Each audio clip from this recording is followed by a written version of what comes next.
Hey everyone, it feels like a regular occurrence this time of year where we're always bitching and moaning about the college football playoff rankings. Allow me to be the latest. Um, because, you know the saying, same shit, different year? Um, we've been 10 years into this thing with the college football playoff now. We've gone from 4 to 12. This is the first year of the 12-team playoff. And now we are just making up exceptions and rules and, qualifiers to benefit the SEC, which is part of ESPN, which is the main participant and the main television partner in this college football playoff. And Alabama, the biggest brand in college football. First year without Nick Saban. They've had an interesting year with Kalen DeBoer. And they're 9-3. They just finished their season. They're not playing for the SEC championship. And yet, here we are with 5 days left in the season. Rankings come out Sunday. And it looks like same shit, different year. Alabama is going to find a way to get into the playoff because of what other results dictate. And it starts with Miami not taking care of business against Syracuse. But Miami, if you just look at the numbers and considering that it's been a flip-flop between this committee of, oh, it's about strength of record. Oh, it's about how many losses you have.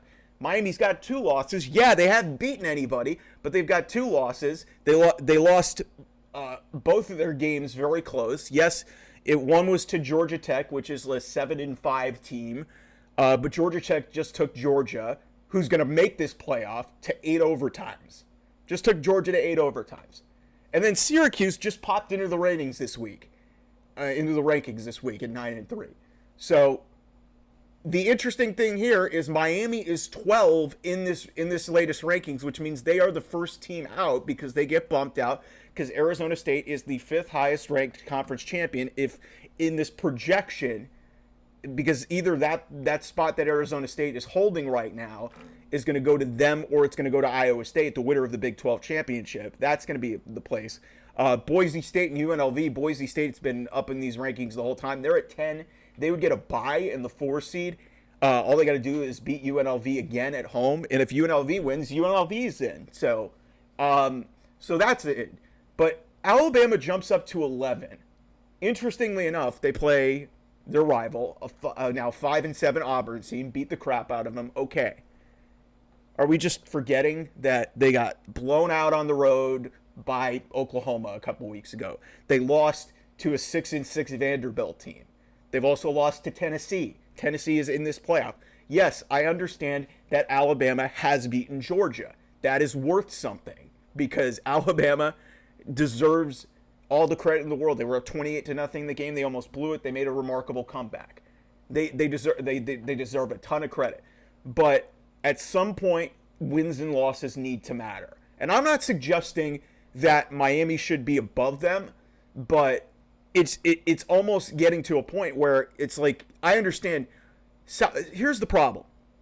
You have Alabama 11, Miami 12, Ole Miss 13, South Carolina 14. I understand Ole Miss beat South Carolina. Alabama beat South Carolina. But on some level, this has got to be about how these teams are playing now. And yes, it's a head-to-head result, but South Carolina just beat Clemson. They just beat Clemson on the road in a rivalry game. And they moved up 1 spot. Alabama played their rival, a worse 5-7 team that's not even close to bowl eligibility in Auburn, and they moved up 2 spots, and they're in the playoff right now. So it's just, there's a lot of just qualifiers, not just specifically for the SEC, but also just for Alabama. And that's a huge issue because it brings me to my next point here. SMU plays Clemson in the ACC championship game. SMU is firmly in 8. They're at 8. They are the number 3 seed in the projected bracket. So it's pretty simple. If SMU wins, Alabama is if SMU is in, Alabama is going to get into this playoff, and they're going to back their way in. They're currently sitting at the 11 seed. They're 11 in the rankings. So SMU wins, Alabama is in. If Clemson wins, this is where it gets really interesting, because then it comes down to 2-loss SMU with only one loss in conference, granted it is an ACC thing, up against an Alabama team, no conference championship. And that's a big difference because last year, when this whole controversy with Florida State, Alabama was a one-loss conference champion facing off against an undefeated Power 5 champion, ACC champion Florida State, who didn't have their quarterback, which on some level I can understand why they did it. I just didn't think it was fair. Now, if they're going to leave SMU out of this playoff, that's ridiculous. But I feel like they are setting the stage. Ward Manuel even said, yeah, it's possible that SMU could go out and lose to Clemson, a team that, by the way, just lost their last game, but because Miami screwed up, backed their way into this game against SMU. And look, the bottom line is, if it were me, SMU belongs in this field. So if Clemson wins, Alabama should be out of this thing. The reality of the situation is that's not going to happen. And I think that's bullshit. And here we are, 10 years into this thing. We've tried changing everything. We've tried satisfying people. We've got athletic directors arguing on Twitter about their resumes, putting screenshots of all the bullet points of things that they've done. This is like politics. Like, what the hell is this, man? Like, and then on top of it, you've got to deal with recruiting and transfer portal and all this NIL money. It's like, dude, what are we doing? And if you're Alabama, don't go on the road to Oklahoma, a 500 team, and lose by 3 touchdowns. Don't do that. I like Kalen DeBoer. I like Jalen Milroe. I like Ryan Williams. It's been a fun season. It's been an interesting year for Alabama, first year without Nick Saban. If the scenario that lays out, because listen, I'm good with Alabama being ahead of Miami. Miami's beaten nobody. Miami has beaten nobody. They lost to Syracuse. They lost to Georgia Tech. They got the benefit from some officiating breaks at Cal and were able to avoid things. And they screwed up at the end of the season. Miami doesn't belong in this playoff. They don't. But if SMU loses a game to Clemson, which would be their first ACC loss of the entire year, the first ACC loss in their history, the only loss that they have is against a BYU team on the road, and it was a close loss. So if they lose close or they lose in any form or fashion, like granted, if they get destroyed by Clemson, which I don't think is going to happen, if they get destroyed by Clemson, maybe they have an argument. But still, 2 losses, they made it to their conference championship game. They played an extra game, which Alabama didn't have the luxury of doing because they lost 3 games. In my opinion, there really isn't an argument here. SMU should be in this playoff no matter what happens on Saturday. And if they get left out in favor of Alabama, I understand why it's going to happen. I'm not going to be shocked if it happens. But again, same shit, different year. So if you are an Alabama fan and you are watching this, this is not to piss all over the tradition and the prestige and, like we talk about, aura, we talk about, big brands and all this stuff. It shouldn't be about that. It should be about what was done on the field. And SMU's playing for a conference championship in their first year in a new conference, hasn't lost a game, and just because they might lose the extra game that they have to play, they get knocked out. That's not fair. That's not fair. So, Florida State, it was an unfortunate circumstance last year, but Alabama had the benefit of that extra data point of playing in a conference title game. They don't have that this year. If Georgia beats Texas, they can say, "Hey, we beat the SEC champion on our field." Granted, you almost blew a 28-0 lead. So there's that part of it. I'll be honest with you.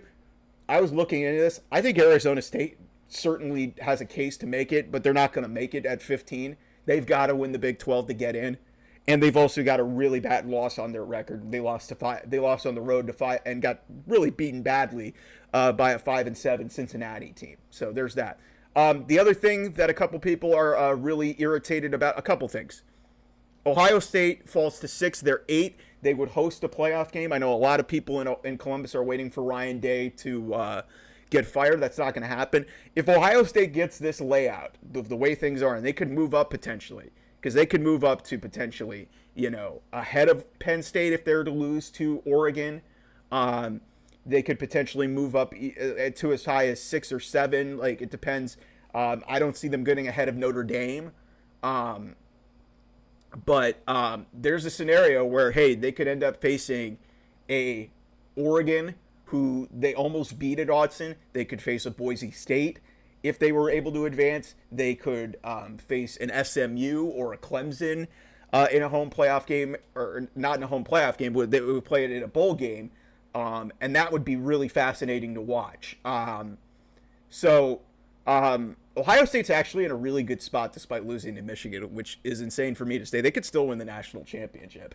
And I mean, yeah, I'm still like at the point of, hey, fire him, because 40% of his losses have been to Michigan. That's just the problem. But yeah, in this scenario that's laid out right now, they would face Tennessee. I actually like that matchup. Penn State would face Arizona State, Notre Dame, and Alabama. Whew, that would be a great matchup. And then Georgia taking on Indiana.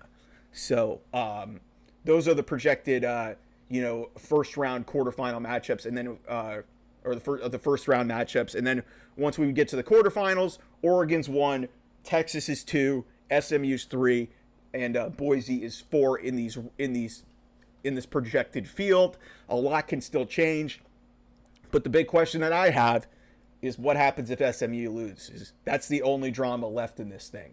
I think South Carolina is getting a raw deal. I understand the head-to-head result has to matter, but to me, they're playing better than just about anybody in college football right now, and I think they would cause a problem in this playoff. It's because of teams like South Carolina that we expanded this field, not because of teams like Alabama, who slipped up 2 weeks ago, lost by 3 touchdowns to Oklahoma, and lost control of their own destiny. Yet they're getting in on brand recognition, which has been the case a lot in the last decade or so of this playoff. So that's my take on the college football playoff rankings. I don't feel very good about this thing if SMU loses. It would really suck if they played an extra game and got kicked out of the playoff and it was their first conference loss and it's the conference title game. But, this is just the way things are in college football. So the arguing and the politicking will continue. We'll have more reaction throughout the week as we get towards championship games and whatnot. And I will talk to you guys real soon. Bye-bye.